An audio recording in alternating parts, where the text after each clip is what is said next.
ये कहानी है समर नाम के एक लड़के की, जो अपने माँ बाप का इकलौता बेटा था। उसकी माँ का नाम कविता और पापा का नाम रामू था। समर ने हाल ही में अपना कॉलेज पूरा किया था और वो कोई नौकरी ढूंढ रहा था, लेकिन बार बार ट्राई करने पर भी उसको कोई नौकरी नहीं मिल रही थी। एक दिन वो अपनी माँ से कहता है, माँ, मैंने कितनी जगह ट्राई कर लिया है, लेकिन मुझे नौकरी नहीं मिल रही है। क्या मुझे कभी नौकरी नहीं मिलेगी? बेटा समर, भगवान पे भरोसा रखो, तुम्हें नौकरी जरूर मिलेगी। भगवान किसी के साथ बुरा नहीं करता, तुम कोशिश करते रहो। ठीक है माँ, देखते हैं क्या होता है।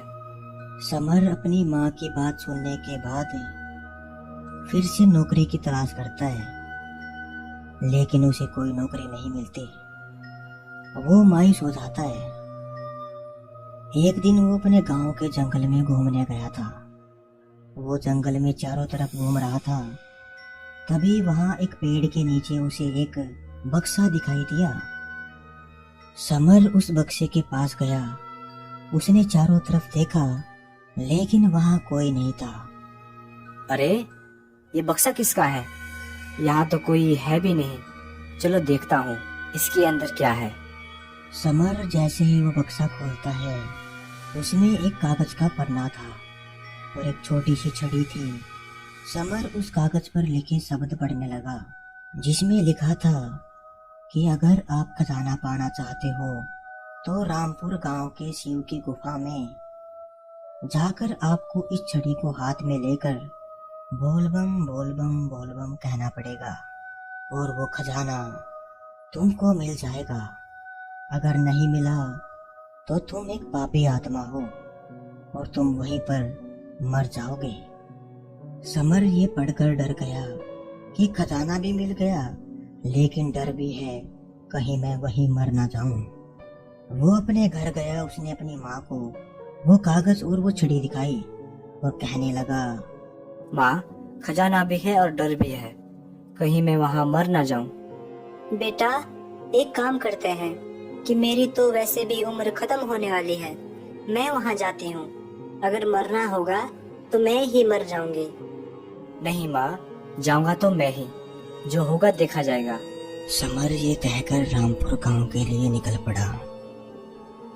वो गांव में पहुंचा। वहां उसने एक आदमी से पूछा, अरे भाई, ये शिव गुफा कहाँ है इस गांव में? मुझे वहां जाना है। शिव गुफा का नाम सुनते ही वो आदमी एकदम चौकन्ना हो गया और कहने लगा, ऐसा उस शिव गुफा में क्या है?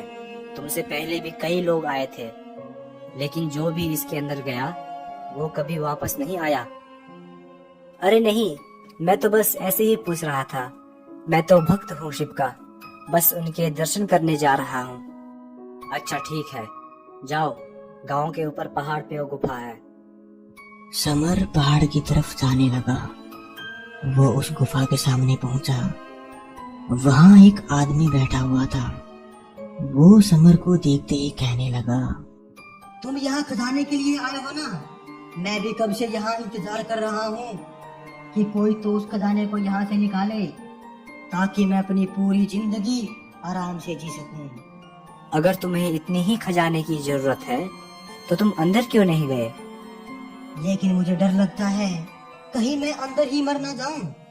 तो ये डर तो सबको है कि कहीं हम अंदर मर ना जाएं। तुम अंदर जाओ और मेरे लिए वो खजाना ढूंढो। मैं तुमको उसमें से आधा खजाना दे दूंगा। तुम पागल हो क्या? अंदर मैं जाऊंगा, मौत का जोखिम भी मैं उठाऊंगा और खजाना तुम ले जाओगे। देखो लड़के, खजाना तो मैं लूंगा ही लूंगा। तुम नहीं तो कोई और सही, यहाँ से खजाना मैं किसी को ले जाने नहीं दूंगा। ठीक है, एक काम करते हैं, हम दोनों अंदर चलते हैं। जो होगा हम दोनों के साथ ही होगा। वो दोनों अपने अपने मन में सोच रहे थे कि खजाना मिलते ही वो एक दूसरे को जान से मार देंगे और फिर सारा खजाना उसका हो जाएगा। वो दोनों अंदर जाते हैं। वो आदमी कहता है, अरे भाई तुम बोलो, अब खजाना मिलेगा? खजाना। ठीक है, रुको, तुम पीछे हो जाओ। समर ने वो छड़ी हाथ में ली और बोलबम कहने लगा। एकदम वहां पर तेज रोशनी हुई जिससे उनकी आंखें बंद हो गई और जब उनकी आंखें खुली तो वहां पर खजाना सोने के सिक्के पड़े हुए थे। अरे वाह, खजाना मिल गया, अब मैं अमीर आदमी बन जाऊंगा। अमीर आदमी।